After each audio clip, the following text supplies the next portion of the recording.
Welcome to our channel. Today we how to uninstall Dropbox from your Windows PC step by step clearly. To uninstall Dropbox from your Windows PC, start by clicking on the Start menu. Type Control Panel in the search bar and press Enter. In the Control Panel window, find the option labeled Programs. Click on Programs and Features. A list of installed programs will appear. Scroll through the list to find Dropbox. Once located, click on Dropbox to select it. At the top of the window, click on the Uninstall button. A confirmation prompt will appear asking if you're sure you want to uninstall Dropbox. Click Yes to proceed with the uninstallation. The uninstallation process will begin, and it may take a few moments.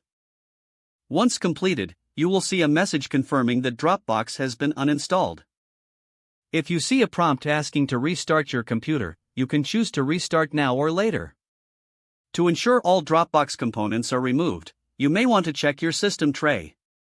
Right-click on the Dropbox icon in the system tray, if it's still present, and select Quit Dropbox. You have successfully uninstalled Dropbox from your Windows PC.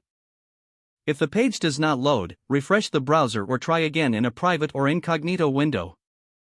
Make sure you are using the correct email address, then retype it carefully to avoid small typos. If your password is not accepted, use the Reset option and create a new strong password you can remember. Check your spam folder for verification or security emails, then complete any requested confirmation steps. Enable two-factor authentication if available to improve account security and reduce unauthorized access risk. After signing in, review your profile details so your contact information and settings are accurate and current. If you see an error message, note it down and try again after restarting your device and internet connection.